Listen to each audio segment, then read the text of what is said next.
শুনেছিলাম নাকি গন্ডারকে কে যেন কাতকুতু দিয়েছে, 3 দিন পরে নাকি গন্ডার হিসিস। জিজ্ঞাসা করছে যে প্রথম দিন কাতকুতু দিলাম, হাসলে না, 3 দিন পরে হাসতেছ। গন্ডার বলছে 3 দিন সময় লেগেছে কাতকুতু লাগতে আমার শরীরে।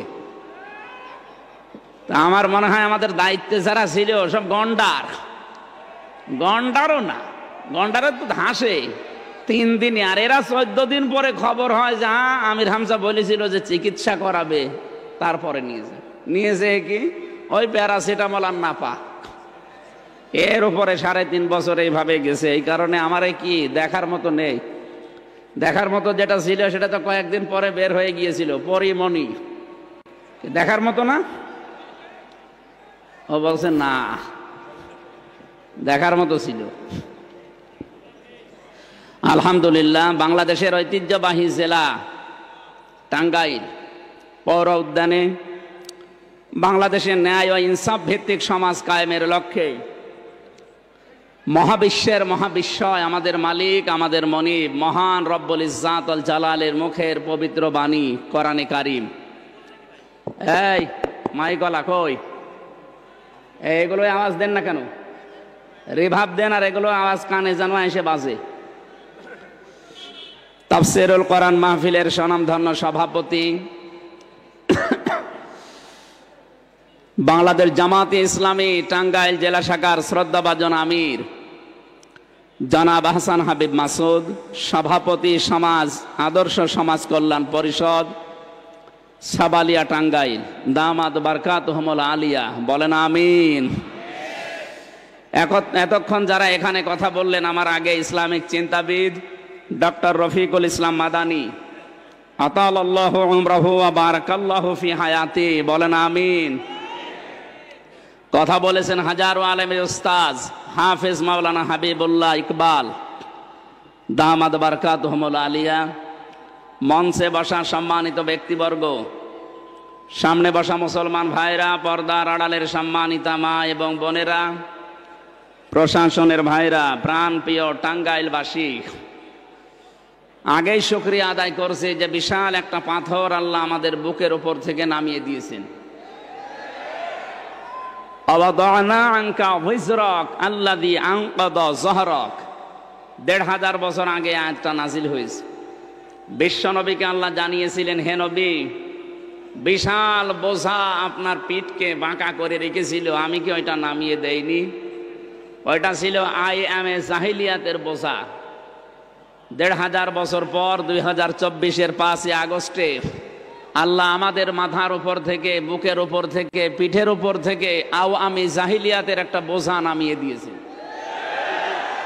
শব্দ দুইটা প্রায় কাছাকাছি, IMA জাহিলিয়াত আর আওয়ামী জাহিলিয়াত। আমি তাফসিরে তাবারির ভেতরে দেখেছি IMA জাহিলিয়াতে আবু জেহেলের 14টা কর্মসূচি ছিল, 14টা কাজ করতো যতদিন ক্ষমতায় ছিল। আরে 15.5 বছরে আমি জাহিলিয়াতে মিলিয়েছি, ওরা 15টা কাজ অলরেডি করে ফেলেছে। তার মানে ওই ১৫০০ বছর আগে যারা কাফের ছিল তাদের চাইতে 1 কাঠি বেশি। কি কথা বোঝেন? বিশাল বোঝা আল্লাহ যে নামিয়ে দিলেন, শুধু নামিয়ে দিয়েই শেষ করে দেননি। আল্লাহ বলেন, ফাতিলকা বুয়ুতুহুম খাওবিয়াতাম বিমা যালামু, এই সেই ঘরগুলো, বাইতুন না দিয়ে বুয়ুত বহু বচন দিয়েছেন, হোম জমির দিয়েছেন। সূরা নাহাল 52 নম্বর আয়াত, 19 নম্বর পারা, 20 নম্বর পৃষ্ঠা, 7 নম্বর লাইনে আছে। এটা আধুনিক তাফসিরে পাবেন। এই আমি এখনো কথা শুনতে পাচ্ছি, কথা বলা যাবে না ভাই? দাঁড়িয়ে থাকেন বললাম, বসে থাকেন, জায়গা যদি কোনো জায়গায় পান শুয়ে পড়েন, কিন্তু কথা বলবেন না। আমার অনুরোধ, হাতে পায়ে ধরছি, কথা বলবেন না। কোরআন শুনতে এসে কথা বললে গুনাহ হবে। ফাসতামিউ লাহু আনসিতু, শোনা তো লাগবে, চুপ থাকা লাগবে। কে বলছেন? না আমি বানালাম? আল্লাহ বলেন শোনাও লাগবে, চুপ থাকাও লাগবে, দুইটাই তোদের জন্য ফরজ। লাআল্লাকুম তুরহামুন, তাহলে এখানে রহমত নাজিল হবে। আর আমরা যারা বলতে আসি, আমাদের আল্লাহ কিছু দায়িত্ব দিয়েছে, আমরা ওইটা সামনে নিয়ে কথা বলবো ইনশাআল্লাহ। যে কথা বলছিলাম, আল্লাহ তাআলা যেন হাতের আঙ্গুল দিয়ে এভাবে আমাদেরকে দেখাচ্ছেন, ফাতিলকা বুয়ুতুহুম খাবিয়াতাম বিমা যালামু।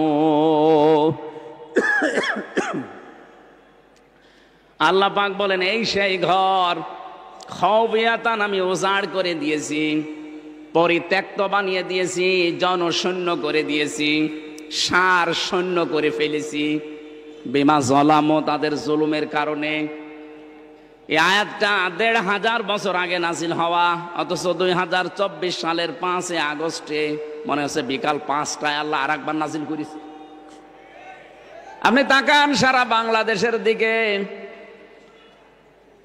৬৩০টা থানা আছে কম বেশি এদেশের। যেখানে যেখানে জালেমদের ঘর ছিল ওই জায়গাগুলো আল্লাহ উজাড় গৃহ বানিয়ে দিয়েছে। আমার কুষ্টিয়ার হানিফ সাহেবের বাড়ি, এটা সাহেব বলা ঠিক না, হানিফের বাড়ি।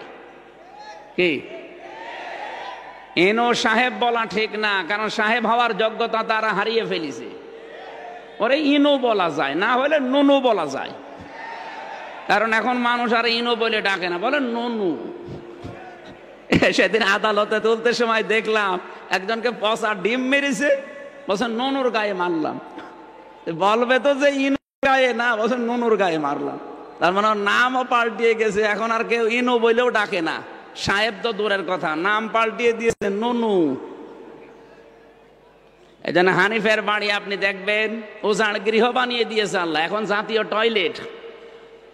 অথচ ৫ তারিখের আগে কত দাপট ছিল ওই বাড়িটার, ওখান থেকে জুলুমের কত ষড়যন্ত্র হতো। কুষ্টিয়ায় কাকে কাকে ধরিয়ে দেবেন, কাকে মিথ্যা মামলা দিয়ে মিথ্যা সাক্ষী দিয়ে জীবন নষ্ট করবেন, ওই ঘরে পরিকল্পনা হতো। হ্যাঁ, কথা বলেন না কেন? শুধু কি ওই জায়গায়, সারা বাংলাদেশের ৬৪ জেলার ৬৩০টা থানা কম বেশি সব জায়গায় জালেমদের ঘরে একই আলোচনা, যে সকালে কারে দুর্বল করা যায়, কারে ধরিয়ে দেওয়া যায়, কারে মিথ্যা মামলা দিয়ে মিথ্যা সাক্ষী দিয়ে ওরে নষ্ট করে ফেলা যায়। কিচ্ছু জানে না, একজন ঘুমিয়ে আছে ঘরে, হঠাৎ চোখ খুলে দেখছে থানা হাজতে। কি গো? ঘুমের ঘরে উঠে জিজ্ঞাসা করছে, ভাই আমি কোথায়? হাজতে। কেন? গাছ কেটেছিস? কখন? স্বপ্নে। এইটা চলছিল কিনা বলেন তো? আর ওরা সকালবেলা বড়ে উড়াইতো, আমরা ন্যায় বিচার কায়েম করছি। এই ন্যায় বিচারের নমুনা। একটা লোক কিচ্ছু জানে না, গাছ কাটা কি, গাড়িতে আগুন লাগানো কি, ও জীবনে কোনোদিন দেখেও নি, অথচ সেই মামলায় ও জেল খাটতেছে ৫ বছর।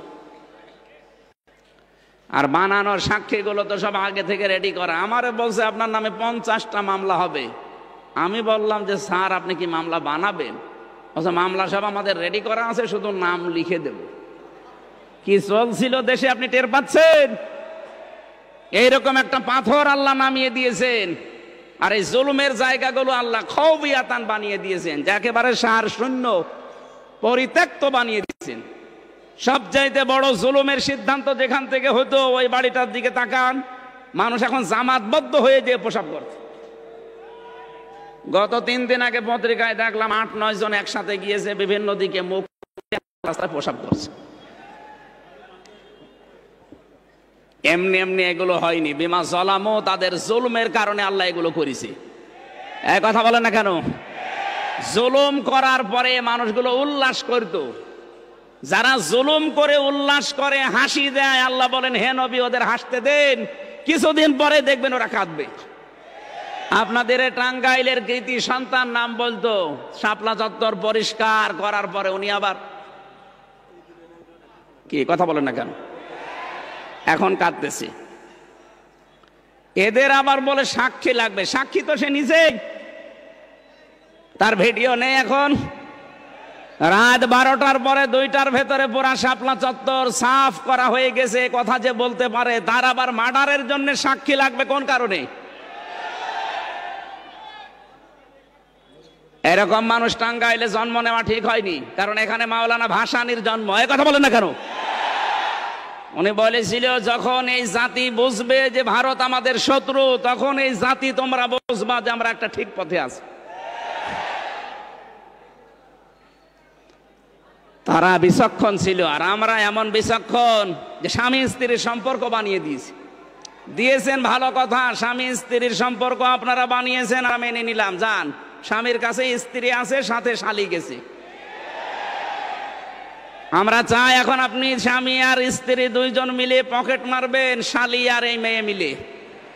বউ আর শালি মিলে স্বামীর পকেট মারলে কোনো অসুবিধা নেই, কারণ স্বামী যদি দিতে না চায় পকেট মারা যায়। 3 মাস গেছেন, পকেট মারেন। যত টাকা পয়সা পাঠাবেন আমাদের দেশে, আমাদের ঋণ মুক্ত হবে।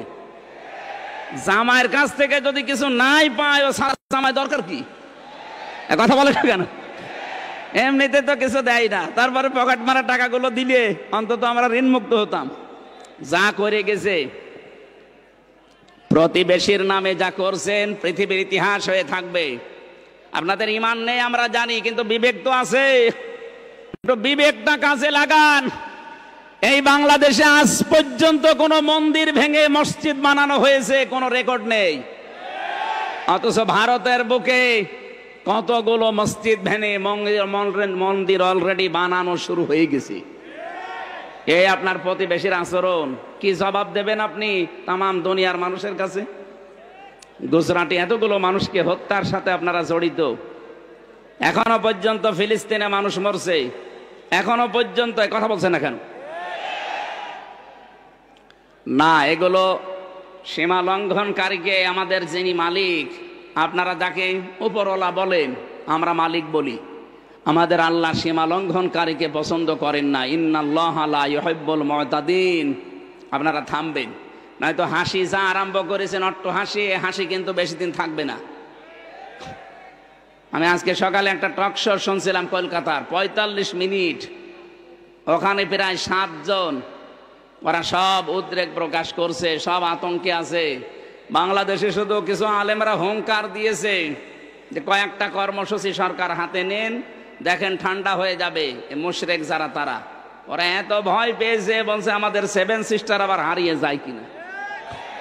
হারিয়ে না, সত্যি খান খান হয়ে যাবে। ডক্টর মোহাম্মদ ইউনূস ক্ষমতা পাওয়ার পরে প্রথম কথা এইটা, যে এই দেশকে যদি কেউ অস্থিতিশীল করার চেষ্টা করে, তাহলে তার দেশের 7 সিস্টার স্থায়ী থাকবে না। আমরা আশা করব আপনারা প্রতিবেশীর মতো থাকবেন। এদেশের সবাই আপনাদের কাছে সমান, কেন একটা দলকে আপনারা টানবেন? এদেশে কি ওনারাই শুধু আমরা মানুষ না? কথা বলেন না কেন? এই জন্য আমরা আপনাদেরকে উত্তম প্রতিবেশী দেখতে পাই, যদিও এটা আশা করা ভুল। কারণ যারা খনিকে আশ্রয় দেয়, গণহত্যার সাথে ওনারা জড়িত, এটা প্রমাণ হয়ে গেছে। এতদিন পর্যন্ত যাদের নামে মিথ্যা মামলা, ধর্ষণ বলেন আর হত্যা বলেন আর আগুন লাগানো বলেন, এই মামলা দিয়ে যাদেরকে ফাঁসি দিয়ে দিলেন, এদের নামে সাক্ষী ছিল না। কারণ সাক্ষী দিতে হয় দেখে দেখে, তারা সব শুনে শুনে সাক্ষী দিয়েছে। কথা বলেন না কেন? জন্ম নিয়েছে 75-এ, সাক্ষী দিচ্ছে 71-এ। ও মায়ের পেটেও আসেনি, সাক্ষী দিল কি করে? কিন্তু এখন যাদের নামে গণহত্যার মামলা, এ মানুষগুলোর কিন্তু সাক্ষী শোনা না, সব দেখা সাক্ষী। ভিডিও ফুটেজ আসে না। আমারে যদি মিথ্যা মামলা দিয়ে আপনি 3টা বছর জেল খাটাতে পারেন, 160টার উপরে অলরেডি মামলা হয়ে গেছে। 1.5 বছর করে এক একটা মামলায় যদি রায় হয়, কব্বরে চলে যাবে।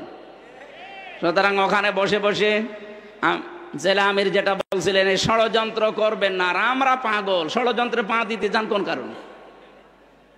ওদের ষড়যন্ত্র পা দেওয়া যাবে না। আমি এসপি সাহেবের কাছে আজকে কথা বললাম, উনি বলছিল মানুষকে জানাবেন এই দেশে বিভিন্ন ইস্যু তৈরি করে যারা বাইরের দেশ থেকে এদেশকে অশান্ত করার জন্য উস্কানি দিচ্ছে, তাদের উস্কানি যেন কেউ এই ফেসবুকের ফাঁদে পা না দেয়। আমরা সব ঠিক আছি, কিছু মানুষ উশৃঙ্খল আছে, সবাই তো এক না। এগুলো ঠান্ডা হয়ে যাবে ইনশাল্লাহ। ওরা মনে করছে আমরা দুর্বল হয়ে গেছি। আরে ভাই, যেদিন পড়েছি ইন্না সলাতি ওয়া নুসুকি ওয়া মাহইয়ায়া ওয়া মামাতি লিল্লাহি রাব্বিল আলামিন, সেদিনে জীবন আল্লাহকে দিয়ে দিয়েছি। আপনি তো আল্লাহকে জীবন দেননি, এজন্য আপনার ভয়। আমাদের কোনো ভয় নেই, অন্তত এদেশে যারা একামতে দিনের কর্মী। এদেশের কর্মী হতে হলে আগে এটা বলা লাগে যে ইন্না সলাতি ওয়া নুসুকি। নুসুক মানে শুধু কোরবানি না, নুসুক মানে জীবন পর্যন্ত। এখানে 3টা অর্থ পাওয়া যায়। নুসুক মানে হজের ক্রিয়াকলাপ, নুসুক মানে ইবাদত বন্দেগী, নিসুক মানে ত্যাগ তিতিক্ষা। কোরবানি ইবাদত বন্দেগী, আমরা যা করব সব আল্লাহকে অলরেডি দিয়ে দিয়েছি। সুতরাং এই জীবনটা এখন আমাদের কাছে আমানত। এখন বোনাস লাইফে আছি। কারণ 16 সালে হজ করার সময় দেখলাম আমাদেরকে যিনি দায়িত্বে আছে বলছিলেন, নিজের পোশাক খুলে আপনারা সাদা পোশাক পরেছেন, এটা শুধু ইহরামের কাপড় না, এটা কাফনের কাপড়। মারা যাওয়ার পরে মানুষকে কাফনের কাপড় পরানো হয়, আর আমরা নিজেরা জিন্দা অবস্থায় নিজেদেরকে কাফনের কাপড় পরিয়ে প্রস্তুত করে ফেলেছি যে আল্লাহ লাব্বাইক, আমি হাজির আছি। সুতরাং আমরা যারা সত্যি ইন্না সলাতি ওয়া নুসুকি পড়ে ফেলেছি, তাদের জীবন অলরেডি আল্লাহকে আমরা আমানত দিয়ে দিয়েছি। এ দেশের 1 ইঞ্চি মাটি রক্ষা করার জন্য, ঈমান আর আমল যদি রক্ষা করার জন্য আবার ডাক আসে, কোনদিন পিছপা পাবেন না, সামনে পাবেন ইনশাআল্লাহ। কিসের 3 বছর, কিসের 14 বছর? এদেশে যদি কিয়ামত পর্যন্ত জেলে থাকা লাগে, ফাঁসি হয়, তারপরও প্রতিবেশীর এরকম আচরণ মেনে নেওয়া হবে না ইনশাআল্লাহ। ওরা পারে না পাকিস্তানের সাথে, পারে না চীনের সাথে, পারে না মায়ানমারের সাথে, পারে না নেপালের সাথে। আমাদের নরম পেয়েছে, ওখানে মায়ের খায় আর আমাদের উপরে প্রতিশোধ নেয়। যেখানে যেখানে মায়ের খায় দেখেছেন, পাকিস্তানের বর্ডারে মায়ের খায়, চীনের বর্ডারে মায়ের খায়। আর এই মায়ের খাওয়া দৃশ্যগুলো ওরা সিনেমা বানায় বলিউডে। আল্লু অর্জুন, রামচরণ, প্রভাস, মনে করছেন হুজুর কিছু জানে না, সব খবর আমার কাছে আছে। এদেরকে দিয়ে সিনেমা বানিয়ে ওইটা হিট করায় সারা বিশ্বে, ওই টাকা দিয়ে মুসলমান ধ্বংস করার জন্য ব্যবহার করে। আমরা চাই ভারতের কোন চ্যানেল যেন বাংলাদেশে আর না চলে। ওদের কোন সিনেমা, নাটক, থিয়েটার আমাদের দরকার নেই। আমাদের সিনেমা তৈরি হবে ইরানের মতো, যেখানে শিক্ষা পাওয়া যায়। এক কথা বলেন না কেন? সিনেমা বানিয়েছে, মায়ের খেয়ে খেয়ে ওইটা দিয়ে সিনেমা বানায়, আর আমাদের দেখায়, ওই টাকা নিয়ে আবার আমাদের ওপরে বর্ডারে ঝুলিয়ে রাখে ফেলানির লাশ। এক কথা বলেন না কেন? এই জন্য শেরে বাংলা একে ফজলুল হক এখন ঘরে ঘরে তৈরি হয়ে গেছে। মাওলানা ভাষা নিয়ে এখন এদেশের ঘরে ঘরে আছে। অধ্যাপক গোলাম আজম ভাষা সৈনিক এদেশে এখন ঘরে ঘরে তৈরি হয়ে গেছে। সুতরাং উল্টা পাল্টা ভাবার আর সময় নেই। ওদের যদি এতই ক্ষমতা থাকতো তে পালাইতো না।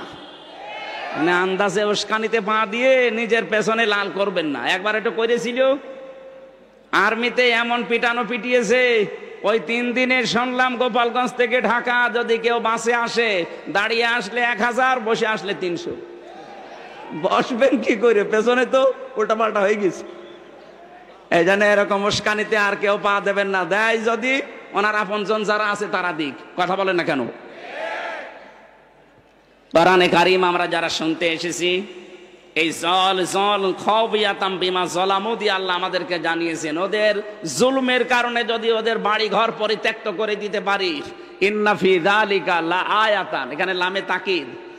আলেম যারা আছে জিজ্ঞাসা করেন, আল্লাহ বলেন ইন্না ফি যালিকা লা আয়াতাল লিকাওমিন ইয়ালামুন, অবশ্যই এর ভেতরে শিক্ষা আছে।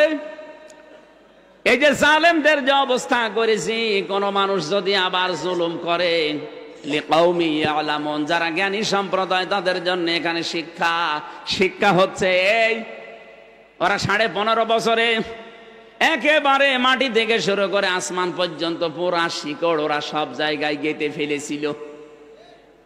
পিয়ন থেকে শুরু করে একেবারে উনি পর্যন্ত পুরাটাই ওনাদের সাজানো।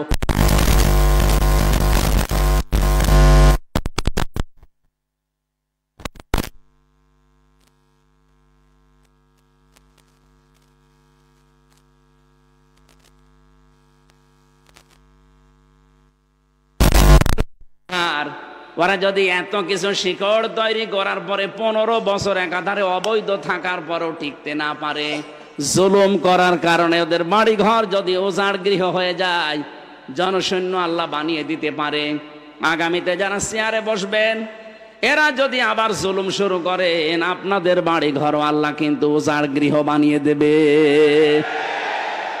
আমি আশা করি বোঝাতে পেরেছি। এরপরও যদি কেউ না বোঝার ভান করে থাকেন, এদিকে আসেন। আমরা চাই আগামীতে যারা যাবে তারা যেন জুলুম না করে, কারণ এটা একটা ঘৃণিত কাজ। আমার আজকের তেলাওয়াতকৃত আয়াতে এগুলো সামনে আসবে ইনশাআল্লাহ।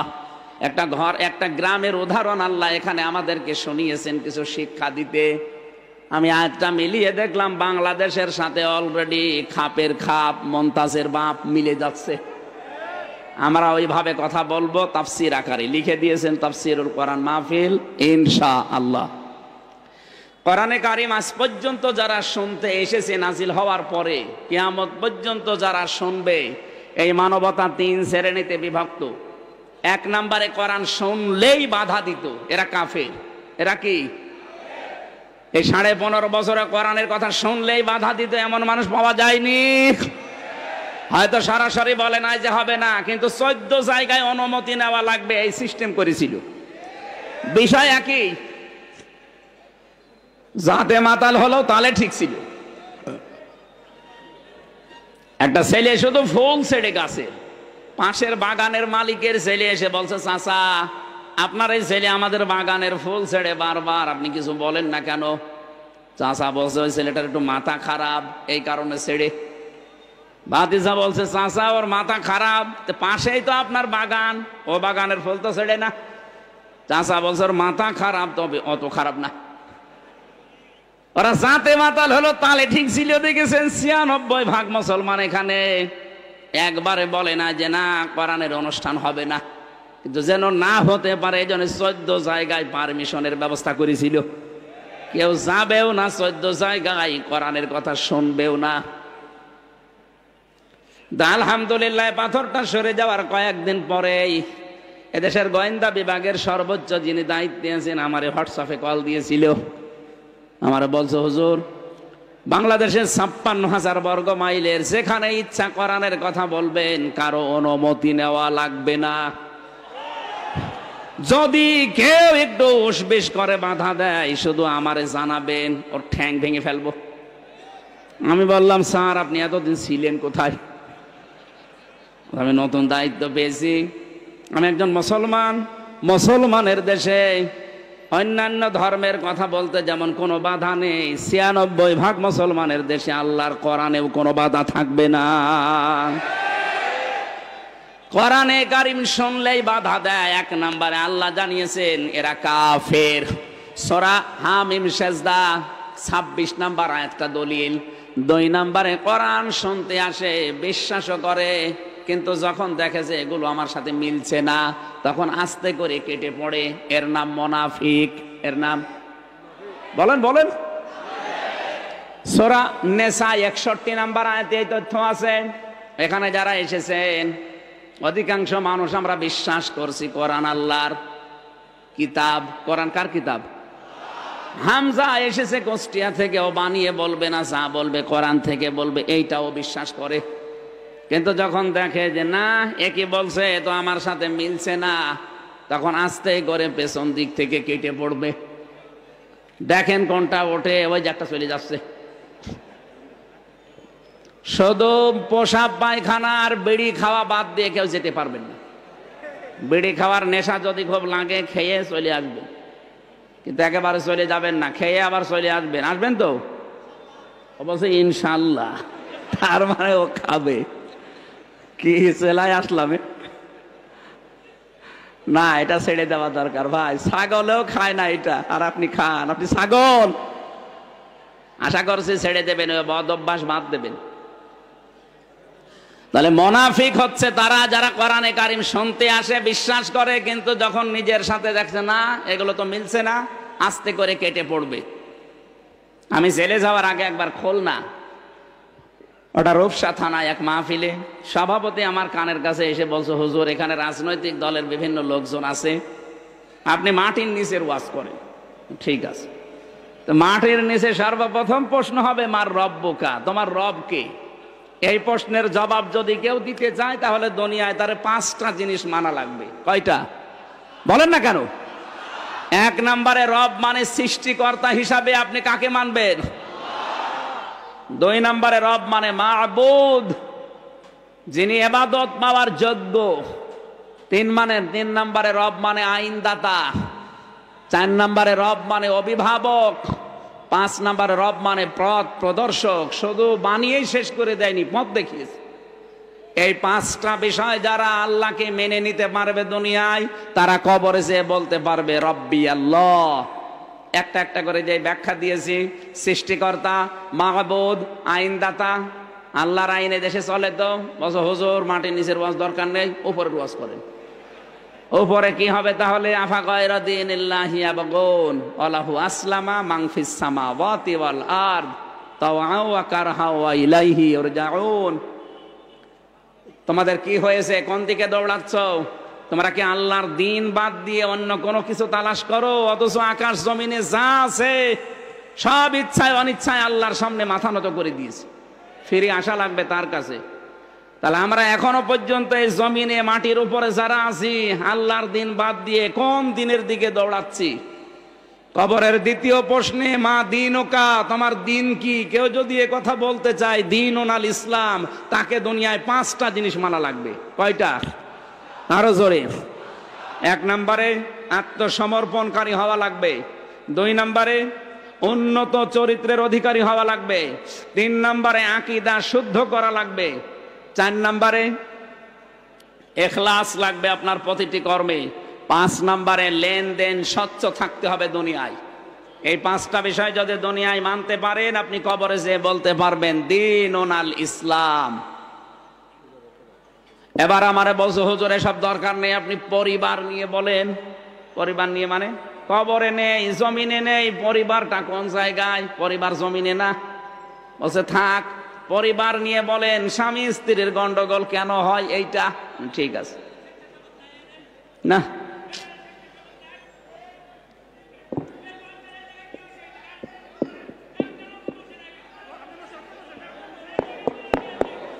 ডিস্টার্ব হয়ে গেল এদের কারণে। একটা গুরুত্বপূর্ণ বিষয় বলছিলাম, এরা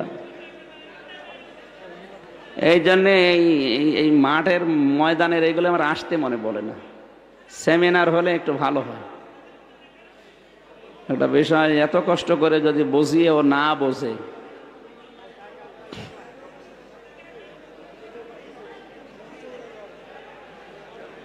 এই এখান থেকে আসেন, ও সেখানে যা করে করুক, কথা বলা যাবে না ভাই, এমনি সময় নেই। বসেন বসেন বসেন। বিশ্ববিদ্যালয়ে দেখতাম 45 মিনিট 50 মিনিট ক্লাস নেওয়ার পরে 4-5টা প্রশ্ন করতো যে আপনি আসলে বুঝেছেন কিনা। তা আমি যে আধা ঘন্টা 1 ঘন্টা কথা বলবো, এরপরে যদি 2টা প্রশ্ন করি, একটাও যদি জবাব দিতে না পারেন, তা আমারে বেকার খালি বকবক করা হবে না? আপনি কবরে যে বলতে চাচ্ছেন যে আমার রব আল্লাহ, আমার রব্বুকা রব্বি আল্লাহ, বলতে পারবেন না? 5টা বিষয় দুনিয়ায় মানা লাগবে। মা দীনুকা, তোমার দিনটি বলতে পারবেন না। আমি লাইভ দেখছিলাম, মনে হয় কি ডক্টর রফিকুল ইসলাম কই চলে গেছে, উনি মনে হয় এই পয়েন্টটা বলেছিলেন যে খালি জোব্বা গায়ে দিয়ে পাগড়ি মাথায় দিয়ে বুজুর্গর নাম করো, অথচ পৃথিবীতে কত অন্যায় হচ্ছে প্রতিবাদ করাকে দুনিয়ার কাজ মনে করো। দাঁত খুলে ফেলবে আল্লাহ। বন্টামি করার জায়গা পাও না, আমার ইমানই তো নেই। ইমানের যে ক্যাটাগরি গুলো বলছিলেন না, জালিকা আদাফুল ঈমান, তার ইমানের সর্বনিম্ন পর্যায়ে যে মনে মনে ঘৃণা করে, ঘৃণা তো করেই না, আরো জালেমদের সাপোর্ট দিয়েছে। আবার বলে যে আমি বুজুর্গ, আমি হক্কানি, বিশাল জব্বা ওনার মতো গায়ে দিয়ে মনে হচ্ছে কি আসমান থেকে পালিয়ে এসেছে। আপনি মা দীনুন আল ইসলাম যদি বলতে চান, অবশ্যই আপনাকে 5টা বিষয় দুনিয়ায় দেখাতে হবে যে আমি মানি। আপনার আনুগত্য নেই, আপনার ইখলাস নেই, আপনার আকীদার বিশুদ্ধতা নেই, উন্নত চরিত্র তো বালাই নেই, লেনদেন স্বচ্ছ নেই, কিভাবে বলবেন দীনুন আল ইসলাম? 3 নাম্বারটা তো আরো কঠিন। মান হাজার রাজুল, এই লোকটা কে ছিল? আপনি যদি বলতে চান হাজা নাবিয়্যুনা মুহাম্মাদুর রাসূলুল্লাহ, 2টা বিষয় মাস্ট বি আপনাকে মানায় লাগবে। আমি সামনে যদি যাই, সামনে দেখছি উনি আমার এইটা বলার উদ্দেশ্য হচ্ছে আমি যেন কোনো পারিবারিক জীবন, সামাজিক জীবন, রাজনৈতিক জীবন, অর্থনৈতিক জীবন এগুলো যেন না বলে ওই সাংসারিক জীবনে যা আছে স্বামী স্ত্রীর ঠোকামুখি ওইটা বলে শেষ করে দিই। ঠিক আছে, স্বামী স্ত্রীর গন্ডগোল কেন হয়? সূরা নিসার 34 নম্বর আয়াত পড়লাম যে এই কারণে গন্ডগোল হয়, আর এটা মেটানোর পদ্ধতি এই মনাজাত করে বাড়ি গেলাম, যাওয়ার পরে ওনার বাড়িতে খাবার দেখি এ চাচা কথা বলছে না, মুখ গোমরা করে আছে। কি চাচা কি হয়েছে? বলছে হুজুর আমার বোর সাথে যে আমার গন্ডগোল আপনি জানলেন কি করে? জানবো কি করে? না, আপনাকে হয়তো কেউ বলে দিয়েছে। আজকে আমার যা যা হয়েছে আপনি তাই তাই বললেন। আজকে আমার বোর সাথে আমার হাতাহাতি হয়েছে আপনি তাই বললেন। আমি আরে আমারে কেউ তো বলে দেয়নি, আমার একজন বলেছে। কে? ১৫০০ বছর আগে এই কোরআনে আল্লাহ জানিয়েছে যে স্ত্রীর সাথে কেন গন্ডগোল হয়। তা আপনি আমারে নিয়ে যেয়ে লাগাবেন কোথায়? যদি মুসলমানিতে লাগান আমি ওই জায়গায়ও বের করব যে মুসলমান কেমন করে হওয়া লাগে। আর কথা বলছে না কেন? আমাদের জাতির পিতা ইব্রাহিম আলাইহিস সালাম উনি মুসলমান না হিন্দু? আমরা অনেকে মনে করি মুসলমান মানে কেটে ফেলা। না, জেলে যাওয়ার পরে এই যে পাশের জেলা আপনাদের গাজীপুর পাশে না, কাশিমপুরে ছিলাম আমি 3 বছর। ওখানে যিনি ছিলেন দেবদুলাল, এই লোকটা যখনই জেলখানায় আসতো এই জেলার একেবারে সবাই চিল্লিয়ে বলতো ফুল হাতা আসতেছে। ফুল হাতা মানে মুসলমানই দেয়নি। আমরা যারা আছি আমরা কি হাফ হাতা, আমরা কি। আর উনি ওই দিন বুঝেছিলাম যে আল্লাহ হাফ হাতা কি আর ফুল হাতা কি।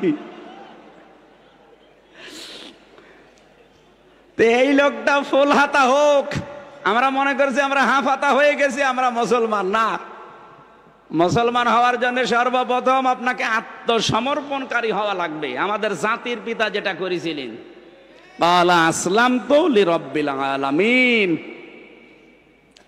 এই জন্য কোরআনে কারিম আমার ওই বিষয়, আমার একটা আলাদা বিষয় আছে, আমি এদিকে যাচ্ছি। কোরআন যারা শুনতে আসে বিশ্বাস করে, কিন্তু ওই সভাপতির মতো যেই দেখেছে না এটা তো আমার বিরুদ্ধে যাচ্ছে, তখন আস্তে করে কেটে পড়ে। এটা মুনাফিক। এটা কি? 3 নম্বরে কোরআন শুনতে এসেছে এবং শুনতেছে এবং কিয়ামত পর্যন্ত শুনবে তারা আল্লাহর ভাষায় যারা মুমিন। কার ভাষায়? ইন্নামাল মুমিনুনা আল্লাযীনা ইযা যুকিরাল্লাহু ওয়াজিলাত কুলুবুহুম। আল্লাহর ভাষায় তো তারাই মুমিন যে মানুষগুলো আল্লাহর নাম উচ্চারণ হলেই কেঁপে ওঠে তাদের অন্তর। ওয়া ইযা তুলিয়াত আলাইহিম আয়াতুহু যাদাতহুম ঈমানা। তাদের সামনে আল্লাহর নাম উচ্চারণ হলে, আল্লাহর কোরআনে কারিম তেলাওয়াত করলে, তাদেরকে কোরআন বোঝালে তাদের ঈমান যা আছে আরো বেড়ে যায়। এ কোরআন নবীজি আবু বকরের সামনে পড়েছিলেন, এ কোরআন নবীজি আবু জেহেলের সামনেও পড়েছিলেন। একজনের কোরআন শোনার পরে ঈমান বেড়ে গেছে, আর একজন কোরআন শোনার পরে শয়তানি বেড়ে গেছে। এখানে আবু বকরের মন নিয়ে যদি বসতে পারেন আপনার ঈমান মাস্ট বি যাদাতুহুম ঈমানা, আপনার ঈমান বাড়বেই। আর ঈমান যাদের বাড়ে তাদের কিছু চিহ্ন পাওয়া যায়, আলামত পাওয়া যায়। কি সেটা? এবার শোনেন। ওয়াইদা সামিউ মা উনজিলা ইলার রাসূলি তারা আ'য়ুনাহুম তাফিদু মিনাদ দামি'i মিম্মা আরাফু মিনাল হক। সূরা মায়েদার 83 নম্বর আয়াতে আল্লাহ জানিয়েছেন, হে নবী, যখন আপনি তাদের সামনে কোরআনে কারিম শোনাবেন, যদি ওরা উপলব্ধি করতে পারে, বুঝতে পারে, দেখবেন মনের অজান্তেই কখন ওদের চোখ দিয়ে পানি পড়ছে। কোরআনের আলোচনায় সবার চোখে পানি আসবে না, ডিস্টার্ব যারা করছে ওদের গুনাহ হবে হোক। কিন্তু কোরআন শোনার পরে যদি আপনার যোগ্যতা থাকে বোঝার মতো, উপলব্ধি করার মতো, আপনি দেখবেন কখন আপনি কাঁদতেছেন টেরও পাননি, এমনি আপনার চোখ দিয়ে পানি গড়িয়ে পড়বে। রব্বুল আলামিন বলেন, ঈমান যদি আবু বকরের মতো মন নিয়ে শোনো তোমার ঈমান বেড়ে যাবে, আর আবু জেহেলের মতো মন নিয়ে যদি শোনো তোমার শয়তানি বাড়বে। ওয়াইদা তুতলা আলাইহিম আয়াতুনা বাজ্জিনাতিন তা'রিফু ফি ওয়ুজুহিল্লাযীনা কাফারুল মুনকার। সূরা হজের ভেতরে আল্লাহ জানিয়েছেন, হে নবী, যখন এগুলো তেলাওয়াত করে স্পষ্ট দলিল প্রমাণ দিয়ে বোঝাবেন, দেখবেন কাফেরেরা বসে তো না, আপনার দিকে তেড়ে তেড়ে মারতে আসবে। এতদিন যেটা হয়েছিল, মাইক পর্যন্ত আলেমদের কাছ থেকে কেড়ে নিয়েছে। কথা বলছেন না কেন? বহুবার এই টাঙ্গাইল সেই কুষ্টিয়া থেকে আসার চেষ্টা চালিয়েছি, আমারে আসতে দেয়নি। ওই ব্রিজ থেকে ঘুরিয়ে দিয়েছে, এলাঙ্গা থেকে ঘুরিয়ে দিয়েছে। কি দোষ? কোনো দোষ নেই, এমনি। কি কারণ? কোনো কারণ নেই, এমনি। ১৫০০ বছর আগে সূরা কলমের তাফসীর পড়তে গিয়ে বেশি ওই জামানায় নবীজির দাওয়াতে বাধা দিয়েছিল, নবীজিকে পাগল বলেছিল। 3টা কারণ পেয়েছি। প্রথম নাম্বার কারণ, নবীজিকে ওরা বাধা দিয়েছে, পাগল বলেছে, এমনি। কি কারণ? আরো জোরে বলেন। 15.5 বছরে আমাদেরও কোরআনে বাধা দিয়েছে, আমাদেরকে উল্টা পাল্টা নাম দিয়ে ডেকেছে। কি কারণ? এমনি। বলেন, আরো জোরে বলেন। ওরা যেমন এমনি ছিল, 15.5 বছরে কোনো ভোট হয়নি, এমনি ছিল। কিভাবে ছিল? আরে ভাই, আমি নিজে তো প্রমাণ। আমার চাচা চেয়ারম্যান 3 বারের, আমার দাদা ছিল এর আগে, শুধু মার কাটা নিয়ে এসেছে, ঘুমিয়ে আছে, সকালে দেখছে এমনি। সকালে কি? এমনি। এ দেশটাই এমনি বানিয়ে ফেলেছিল। আমি যেটা বোঝাতে চাই এখান থেকে, আবু বকরের মন নিয়ে শোনেন, আপনি মাস্ট বি, আপনি কিছু নিয়ে যেতে পারবেন। আবু সেহেলের মতো মন নিলে হামজা না, নবীজি এসে ওয়াজ করলো, আপনার কাজ হবে না, শয়তানি বাড়তে থাকবে। 3 নম্বরে গুণ তাদের, ওয়ালা রাব্বিহিম ইয়াতাওয়াক্কালুন। কোরআন শোনার পরে এই মানুষগুলোর বিশ্বাস, এদের তবকা এত বেড়ে যায়, আল্লাহর প্রতি তারা ভরসাকারী হয়ে এখান থেকে যায়। এ তাফসীর মাহফিলের আয়োজন এই কারণে। আমরা আজকে আমাদের ভরসাটা আল্লাহর উপরে এত দৃঢ় করতে চাই, প্রতিবেশী রাষ্ট্র, দাদা বাবুরা না, তামাম দুনিয়ায় এক হয়ে গেলেও আমাদের ইমানের সামনে ধোলার মতো উড়ে যাবে। আমার ভাইরা, আমরা কোরআনে কারিমের 3 নাম্বার যে পয়েন্টটা, শুধুমাত্র 2টা লাইন বলছে। কবরে যে কেউ যদি বলতে চান মান হাজার রাজুল, এই লোকটাকে, আপনি যদি বলেন যে হাজা নাবিয়ুনা মুহাম্মাদুর রাসূলুল্লাহ সাল্লাল্লাহু আলাইহি ওয়াসাল্লাম, 2টা কাজ মাস্ট বি দুনিয়ায় আপনাকে দেখাতে হবে। আপনি এই কোরআনে কারিম পড়তে হলে যে কায়দা পড়েন, আলিফ বা তা সা থেকে ইয়া পর্যন্ত 29টা অক্ষরে, প্রতিটি অক্ষরে আমাদের ওই নবীর পরিচিতি আল্লাহ দিয়ে দিয়েছেন। আলিফ দিয়ে আহমাদ, বা দিয়ে বাশির, তা দিয়ে মুত্তাকি, সা দিয়ে মুদ্দাসির, জিম দিয়ে জামিল, হা দিয়ে হামিম, খ দিয়ে খাতামান নবিয়্যিন। টান দিতে দিতে আপনি একেবারে শেষে যাবেন, ইয়া ইয়াসিন। ইয়া হরফে নেদা, সিন মানে সাজ্জেদ। তাফসিরে কাবীরের ভেতরে সিন শব্দের 5টা অর্থ আল্লামা ফখরুদ্দিন রাজি রহমতুল্লাহ আলাইহি দিয়েছেন। আল্লাহ পাক নিজে ঘোষণা দিচ্ছেন, ইয়াসিন, হে নেতা।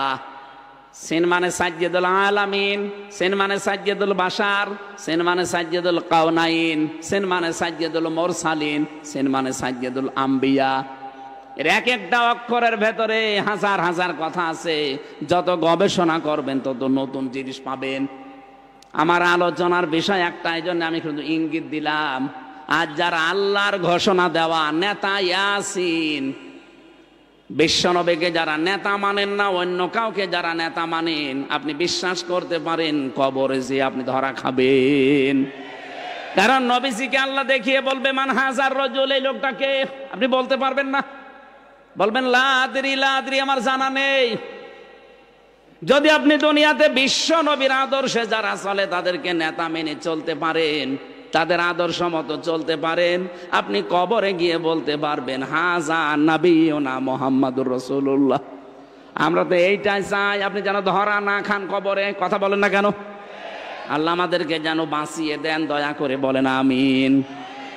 সূরা নাহাল, এটা আয়াতের তাফসীর করতে হলে 8-9টা বিষয় সামনে থেকে বলা লাগে। এর নামকরণ কি, এর ঐতিহাসিক প্রেক্ষাপট কি, এর বাংলা মাতৃভাষায় অর্থ কি হবে, এগুলো সব আলাদা আলাদা করে বলা লাগে। এর আগের আয়াত পরের আয়াতের সাথে সম্পর্ক কি, এগুলো তাফসীরের মূল নীতি, উসুলে তাফসীর। আমার যেহেতু এখন এশার পরে আবার সেই মধ্যপুরে যে ওঠা লাগবে, এই জন্য আমি খুব তাড়াতাড়ি করছি। সব বাদ দিয়ে আয়াতের ভেতরে প্রবেশ করলাম। আল্লাহ আমাদেরকে এবার একটা উদাহরণ দিচ্ছেন, উপমা দৃষ্টান্ত। অদরাবাল্লাহু মাসালান ক্বরিয়াতান কানাত আমিনাতাম মুতমাইন্না। আল্লাহ বলেন একটা গ্রামের উদাহরণ দিলাম, যে গ্রামটা ছিল নিরাপদ এবং নিশ্চিন্ত। ওই গ্রামে কেউ বসবাস করলে ওখানে নিরাপদে থাকতে পারতো এবং নিশ্চিন্তে।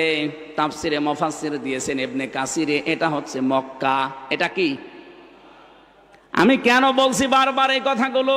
এখান থেকে কিছু শিক্ষা নিয়ে আসবে। এবার আপনি 47-এর আগে দেশটার দিকে তাকান।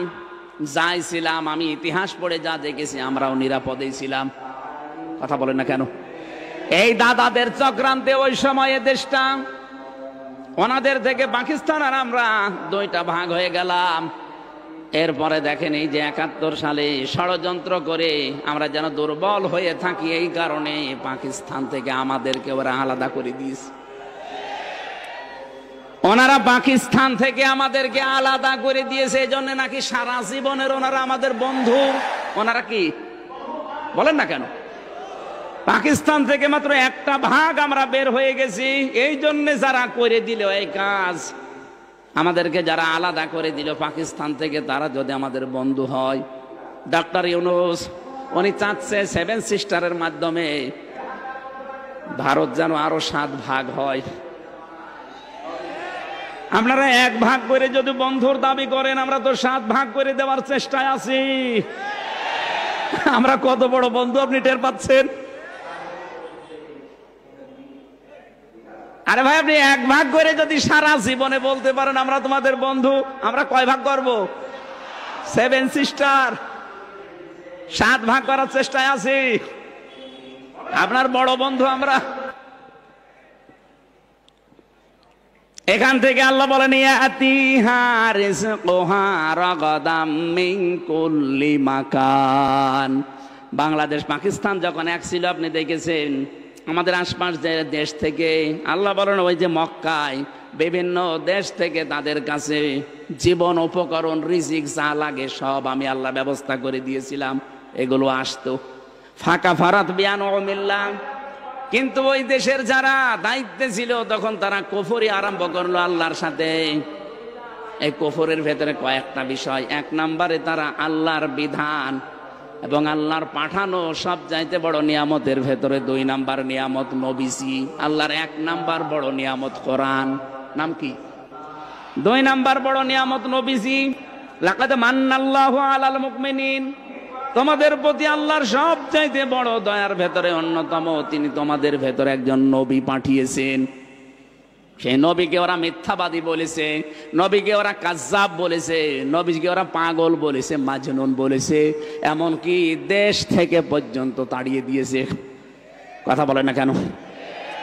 আল্লাহ রাব্বুল আলামিন বলেন এরকম কিছু কারণ দেখার পর আমার নিয়ামতের শুকরিয়া আদায় না করে আমার নিয়ামতের সাথে যখন ওরা বিদ্রোহ করেছে, আমার এত বড় নিয়ামতকে দেশে থাকতে দেয়নি, তাড়িয়ে দিয়েছে।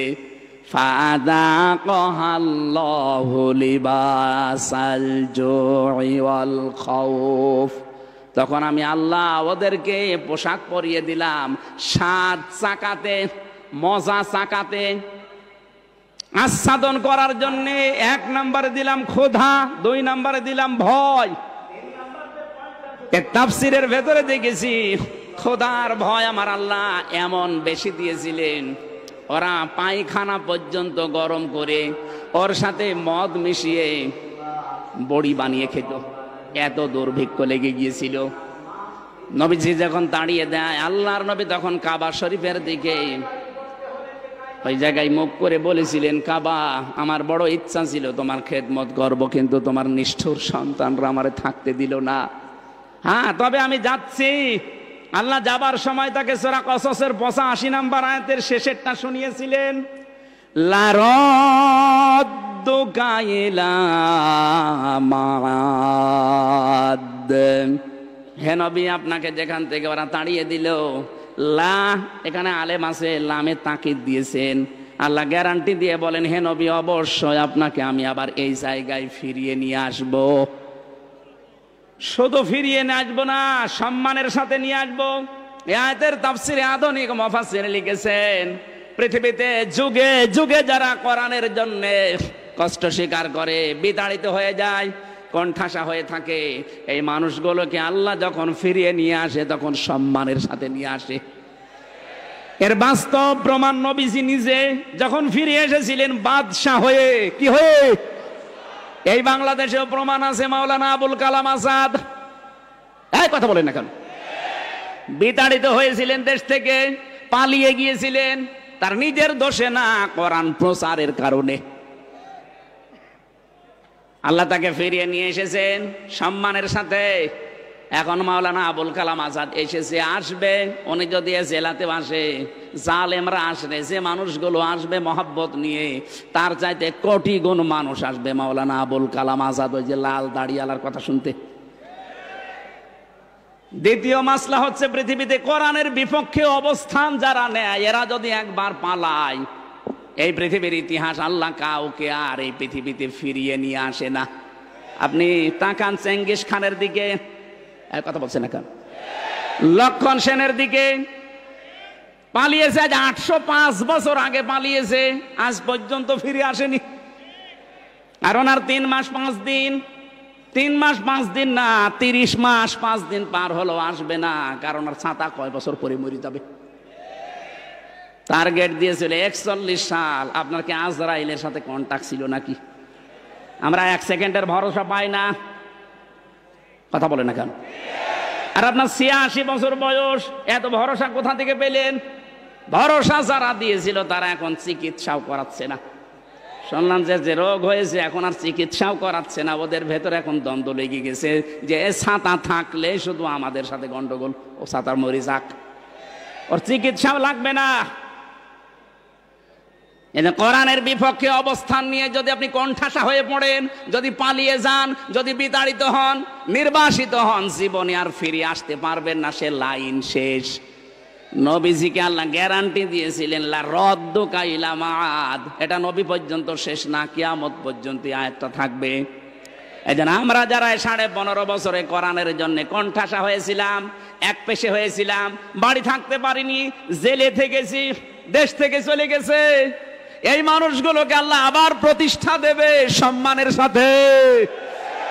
নবীজিকে আল্লাহ দেয়নি, নবীর উম্মত যারা তাদেরকেও দেবে, কিন্তু আপনি তো নবীর উম্মত না। কি আমি হাসি মানুষ নবীর উম্মত না? নবীর উম্মত না, এই জন্য বলছি, বিশ্ব নবী যেই দিন নবুয়ত পাওয়ার পরে বাড়িতে আসলেন, স্ত্রীকে বললেন আমাকে ঢেকে দাও, আমি ভয় পেয়েছি, জাম্মিলুনি ইয়া খাদিজা, আমার জীবনের ওপর আমার আশঙ্কা হচ্ছে আমি যেন মারা যাব। হযরতে খাদিজা ওই দিন 5টা কথা বলেছিলেন। তার 2 নম্বরে তিনি বলেছিলেন, ইন্নাকা লা তাসিলুর রহিমা ওয়া তাহমিলুল কাল্লা। হে আমার স্বামী আবুল কাসেম, ভয় পাবেন না, আপনি তো রক্তের সম্পর্ক ঠিক রাখেন, আপনি ভয় পান কেন? দুনিয়ায় যারা রক্তের সম্পর্কগুলো ঠিক রাখে তাদের কোনো ভয় নেই। কি করলেন 15.5 বছরে? আমরা আপনার আত্মীয় স্বজন ছিলাম না, কথা বলছেন না কেন? আপনি মিলান যে কোনো কায়দায় আমরা আত্মীয় স্বজন ছিলাম, এই জন্য কেউ ভাবি, কেউ আপা, কি বলতাম না? আমরা আপনাকে আপা বলে ডাকতাম, আর রংপুরের বিভাগের লোক আপনাকে ভাবি বলে ডাকতো। কেউ কেউ মানুষ কন্যা নাম দিয়েছিলাম। এত রকমের সম্পর্ক আপনাদের সাথে আমাদের। কি করলেন আত্মীয়র সম্পর্কগুলো? একটাও ঠিক রাখেননি। যে কয়টা ঠিক ছিল সেই কয়টাও শেষ করে ফেলেছেন। অন্তত ফরিদপুরে বিয়ে দিয়েছিলেন মেয়েটার, সেখান থেকেও মেয়েটা বাদ দিয়ে নিলেন, সে রক্তের সম্পর্ক শেষ। কার সাথে সম্পর্ক আপনার ঠিক আছে?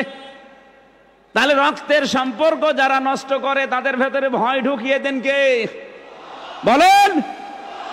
এত ভয় পেয়েছে দুপুরে খাবার খাবে সে সময় পায়নি। দ্বিতীয় শব্দটা কি বলেছিলেন? তাহমিলুল কাল্লা। আপনি ভয় পান কেন?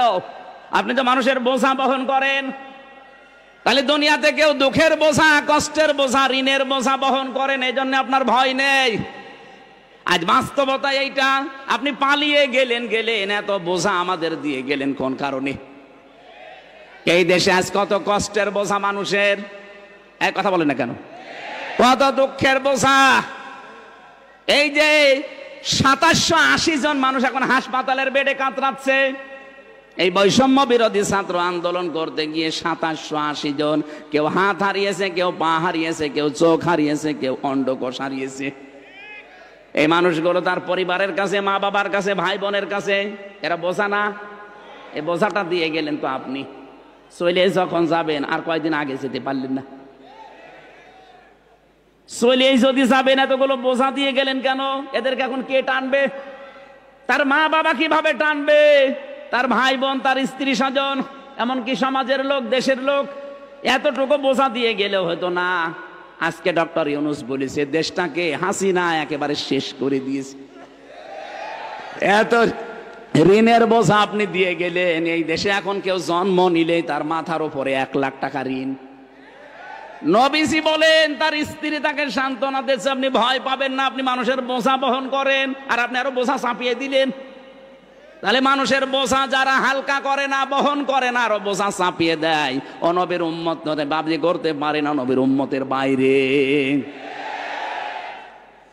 এই জন্য নবীর উম্মত যদি কষ্ট স্বীকার করে কোরআনের জন্য, তাদেরকে আল্লাহ প্রতিষ্ঠা দেবে হয় দুনিয়া, যদি না দেয় আখেরাতে। আর যারা কণ্ঠাসা হচ্ছেন আজ জুলুমের কারণে, তাদের ফিরে আসার রাস্তা বন্ধ। আপনার ইতিহাসের দিকে, বাপদাদার দিকে তাকান, একটাও ফিরে আসেনি। চেঙ্গিস খান তাহলে ফিরে আসতো, হিটলার ফিরে আসতো, লক্ষণ সেন ফিরে আসতো। ওরা যখন আসে না, আপনারাও আসবেন না। আর আপনারা না আসলে আমরা খুশি। আমরা চাই অন্তত হস্ত করেছেন হাজী সাহেব, আল্লাহ বিল্লাহ করে বাকি জীবন কাটান। তাও কিয়ামতের ময়দানে হয়তো হাসির কাতারে দাঁড়াতে পারবেন। আর যা আরম্ভ করেছেন হাসির কাতারে না, শেষ পর্যন্ত দেখা যাবে আবু জেহেলের কাতারে দাঁড়িয়ে আছে। আল্লাহ রাব্বুল আলামিন বলেন, তারা আমার নিয়ামত গুলো পাওয়ার পরে যখন নবীকে পর্যন্ত দেশে থাকতে দেয়নি, আর 15.5 বছরে আল্লাহর নিয়ামত গুলোর সাথে কি করলেন? নবী এখন নেই, নবীর ওয়ারিস আছে আলেম। কথা বলেন না কেন? এই আলেমদের সাথে কি করেছেন আপনি? আমি তো নিজে সাক্ষী। আমি ছোট হই, খাটো হই, আমার নামের আগে তো একটু আলেম লেখা আছে। আমার মাজার উপরে দড়ি লাগিয়ে, আমার পায়ের সাথে ডান্ডা বেড়ি দিয়ে, তবে একটা না 2 পায়ে দিয়ে আবার এই মাজার সাথে আবার আরেকবার আটকিয়ে দেয়। পেছনে হাত হ্যান্ডকাপ দিয়ে বেঁধে, মনে হচ্ছে গরু টেনে নিয়ে যাচ্ছে। এটা তো আমার উপর গেল, বাকি আলেমদের অবস্থা তো আরা খারাপ করেছিলেন। মাওলানা মামুনুল হক কি করেছেন, তারে হুইল চেয়ারে করে নিয়ে যাওয়ার একটা ব্যাটারে। 3টা বছর লোকটা আমার পাশে ছিল। আমি সত্যি করে বলছি, লোকটা ভালো মানুষ আমার দৃষ্টিতে। কারণ 3 বছর এক ঘরে আমি দেখেছি লোকটার ইমান, লোকটার আমলের ভার কত। আমি একটা যুবক মানুষ, আমিও তো হাফেজ। 1-1.5 পারা পড়লে আমার পায়ে ব্যথা করে, অথচ ওনার বয়স 50, আমার বয়স 33। আমার এখন 33 আর ওনার মনে হয় 53। ওই সময় 52 ছিল, এখন আর 1 বছর হয়ে গেছে। ওনার 53, আমার 33। আমার ভাইতে 20 বছরের বড়, অথচ এক রাকাতে লোকটা প্রায় 1.5 পারা, 2 পারা, 3 পারা করে পড়তো। লোকটার ইমানের তুলনায় আমলও ভালো, লোকটা আসলে ব্যবহার আচারও ভালো, কারণ বাবা ভালো। তো কি করেছিলেন তার সাথে রিমান্ডে? সব বলতো যে হামজা বাইরে থাকে, ভাবতাম কি আমরা নিজেরা কাদা ছোড়াছড়ি করি, আরে ভেতরে এসে কি দেখছি জালেমরা সব এক জায়গায় রেখে দিয়েছে। এবার যদি জীবনে বাইরে যেতে পারিও, সব বাদ, সব আমরা আগে এক হব। এই জন্য চেষ্টা চালাচ্ছে। কিছু কিছু ফেউ লেগে আছে পেছনে, যারা এতদিন মুনাফিকি করেছে, যারা কওমি জননী নাম দিয়েছে, তাদের কারণে পেরিয়ে দিচ্ছে না। কত বড় মানুষ, মানে বিবেক কত মরে গেলে এরকম একটা জালেমকে কওমি জননী দিতে পারেন। এত দুর্নীতি করেছিল এই দেশে, 350 এমপি তো পালিয়েছে, জাতীয় মসজিদের ইমাম পর্যন্ত পালিয়ে গেছে। কয়দিন পরে আবার এসেছিল জোর করে দখল করার জন্য, জনগণ জুতা দিয়ে পিটিয়েছে। পরের দিন আবার স্ট্যাটাস দিয়েছে, জুতা মেরেছে তাই কি আমার গায়ে লাগেনি। আরে শয়তান, তোর গায়ে লাগা লাগবে? মানুষ কত নিচে নামতে পারে। ওই জামানায় নবীর সাথে বিয়াদবি করেছিল, এই জন্য আল্লাহ দুইটা পোশাক পরিয়েছে, একটা ভয়ের আর একটা ক্ষুধার। এই জামানায় যারা আল্লাহর নবীর ওয়ারিসদের সাথে খারাপ ব্যবহার করলেন, মাওলানা জসিমউদ্দিন রহমানী সাহেবকে জঙ্গি মামলা দিয়ে 10, 11 বছর 12 বছর পর্যন্ত বিনা কারণে আপনি আটকিয়ে রাখলেন। এই লোকটাকে এত কষ্ট দিয়েছে, আমি অনেক 20 দিন দেখা করেছি তার সাথে, এত কষ্ট দিয়েছে, এক ব্লকে 24 ঘন্টা 5 বছর কারোর সাথে কথা বলতে দেয়। আন্দাজে এক তকমা পেয়েছে জঙ্গি। জঙ্গি কিসের জঙ্গি? সবচাইতে বড় জঙ্গি তো তারা যারা মানুষ হত্যার সাথে জড়িত। এই গণহত্যা এখন প্রমাণ হচ্ছে সবচাইতে বড় জঙ্গি তারা, এর সাথে যারা জড়িত ছিল। এটা বিশ্বে প্রচার করা দরকার যে এরা আসল জঙ্গি। এরা এতদিন এইটা কাজে লাগিয়ে দেশের হাজারো মানুষকে গুম করেছে, খুন করেছে, আয়না ঘরে রেখেছে। আয়না ঘরে আমারও প্রথমে নিয়ে গিয়েছিল 10 দিন, আমি দেখেছি ওখানে মানুষ কত কষ্ট করে। কারো কারো আওয়াজ শুনতাম, কেউ 8 বছর, কেউ 10 বছর, কেউ 14 বছর পড়ে আছে, দুনিয়ায় কেউ জানে না। এত বড় বড় নখ হয়ে গেছে, এত বড় বড় নখ, চুল দাড়ি গোপ মনে হচ্ছে জঙ্গল থেকে বেরিয়ে আসতেছে। এত বড় বড় নখ দিয়ে এই দেওয়ালের সাথে খুশিয়ে খুশিয়ে লিখে রাখতো ভাঙা ভাঙা অক্ষরে যে ভাই যদি বাইরে কেউ যেতে পারেন এই নাম্বারে একটু জানাবেন যে আমি বেশি আছি। 1.5 মিনিট 2 মিনিট সময় দেয় টয়লেট করার জন্য, 1.5 মিনিট। পচা ছোলা দিয়ে যেত কয়েকটা সকালবেলা, আর দুপুর বেলা 1 মুঠ ভাত দিত, মনে হচ্ছে কেউ মাখিয়ে দিয়েছে। এত বড় জুলুম করে এখন আবার ওখান থেকে বসে বসে মোবাইলে কথা বলে যে আমি কি করেছি যে আমার পালিয়ে চলে আসা লাগলো। কি করেছেন আপনি বোঝেন না? হ্যাঁ, আপনি আর কি করবেন? আপনি যা করেছেন যদি 100 বার ফাঁসি দেওয়া হয় তাও 10 বার বাকি থাকবে। কি করেছে? হ্যাঁ, কে করেছেন এটার সাক্ষী তো আমি নিজে, এটার সাক্ষী মাওলানা মামুনুল হক, এটার সাক্ষী ছিল আর একজন আল্লামা দেলাওয়ার হোসেন সাঈদী, তাকে তো মেরেই ফেললে। লোকটার কত আশা ছিল, এই কত আশা ছিল। আমার সাথে দেখা হয়েছিল ভেতরে একদিন, কত আশা ছিল লোকটার যে বের হবে কোরআনের ময়দানে আবার কথা বলবে। মিথ্যা কথা বলে তার বের করে নিয়ে ইনজেকশন দিয়ে মেরে ফেললে। আপনি খুনি। যে কয়জন ছিল দায়িত্বে ওদেরকে যদি ওই ডিম দেওয়া যায় ঠিক বলে ফেলবে। ডিম দেওয়াও লাগবে না, আমার মাঝে মাঝে ডিম নিয়ে এসে বলতো হুজুর এই যে এইটা কি, আবার ওই যে বড় বড় অস্ত্র নিয়ে এসে বলছে এইটা দিয়ে আমরা নখ তুলি রিমান্ডে থাকাকালে। ওদেরকে এগুলো একটু দেখানোর দরকার যে বল কেন ইনজেকশন দিলি, কার হুকুমে দিলি, আমার মনে হয় সব বলে ফেলবে। আর এখন আবার মিথ্যা কথা, এই জালেমদের পক্ষে এখনো সাফাই গায় অনেকে যে কি করেছে, ওনার পালিয়ে চলে যাওয়া লাগলো। কি করেছে আপনি টের পাচ্ছেন না? আপনার বাপ যদি 14 বছর থাকতো আপনি টের পেতেন। 900-র উপরে বেডি আর এখনো পর্যন্ত জেল খাটতেছে বিনা কারণে, কিচ্ছু জানে না। যারা মাস্টার মাইন্ড তারা তো ঠিক পালিয়ে গেছে, অথচ 900-র উপরে মানুষ। আমার সাথে দেখা হয়েছিল পঞ্চগড়ের এক মুরব্বী, এই জেলে আছে এখনো। তাহাজ্জুদ পড়তে ওঠার সময় দেখতাম একটা দীর্ঘশ্বাস দিত, আর 1 মাস পরে লোকটা রিটায়ার্ড হয়ে যাবে। সারা জীবন দেশের জন্য সব দিয়ে গেল, অথচ 14 বছর জেলে আছে। রাতের বেলা তাহাজ্জুদের সময় দেখতাম একটা আওয়াজ দিত, আমার মনে হয় এটা আরো সে ধাক্কা খেয়েছে। জালেম এমনি পড়েছে, কত মানুষের বরদোয়া লিখে আছে আপনি জানেন? আমার ছোট মেয়েটার পর্যন্ত বরদোয়া লিখে আছে। পিজন ভ্যানের সাথে ও ঝুলেছিল, আমরা ওইটা দেখেননি? শয়তান পর্যন্ত মনে হয় কেঁদে ফেলিস, আর ওই শয়তানদের মন নরমই হয় না। মামলা দিয়েছে, জামিন পাওয়া আমার যদি অধিকার থাকে, অধিকার আছে না, আমার জামিন হবে না। লাল কালি দিয়ে রেখেছে মাওলানা মামুনুল হক, আমির হামজা, এদের হবে না, কিয়ামত হয়ে গেলেও হবে না। এত বড় বড় জুলুম করেছে, আর এখনো জালেমদের পক্ষে সাফাই গান। আপনি মানুষ, আপনি জানোয়ার। ওরা নবীদের বিরুদ্ধে অবস্থান নিয়ে ওদেরকে আল্লাহ পোশাক পরিয়েছিলেন, ক্ষুধার পোশাক, ভয়ের পোশাক। আল্লাহ এই জামানায় নবীর ওয়ারিসদেরকে অত্যাচার করার কারণে ক্ষুধার পোশাক আর ভয়ের পোশাক, বারবার দুর্ভিক্ষের ভয় দেখাতো। বিমা কানু ইয়াসনাউন, কারণ তারা যে কাজ করেছিল এই কাজের জন্য আল্লাহ শাস্তি দিয়েছে। এখানে প্রায় 7টা পয়েন্ট ছিল, আমি এখন আর বলতে পারছি না। 45 বাজে, ওখানে যে 7টায় ওঠা লাগবে, প্রায় 40-45 কিলো পথ। আগামীতে আসলে কথা বলবেন ইনশাল্লাহ। এখন দিলেন, আর একটু আগে দিতে পারলেন না। এই টাকা পয়সা যারা এই মাহফিলের খরচের জন্য দেওয়ার নিয়ত করেছিলেন, যদি বাড়ি নিয়ে যান একটা ক্ষতি হয়ে যাবে। কোরআনের পক্ষে যদি আপনার টাকা খরচ না হয় তো টাকা কি করবেন, কি দিয়ে যান। যারা টাকা পয়সা নিয়ে এসেছেন, আপনার ড্রাম দেওয়া আছে, ড্রাম দেওয়া আছে, লোক আছে, অবশ্যই দিয়ে যাবেন। 5টা টাকা হলেও যেন আপনার থাকে, নয়তো আপনার ক্ষতি হবে। মহিলা মাহফিলে মা বোনেরা নিজের দায়িত্ব নিয়ে একটু একটু কালেকশন করেন, এনারা যেন ঋণী হয়ে না যায়। আরে ভাই, কোরআনের প্রচারে আপনার টাকা থাকবে না তো থাকবে কোথায়? অবশ্যই দিয়ে যাবেন। আজকের মতো আমার এইটা হলে আমি আরো চালাতে পারতাম। এটা জোর করে জেলা আমির সাহেব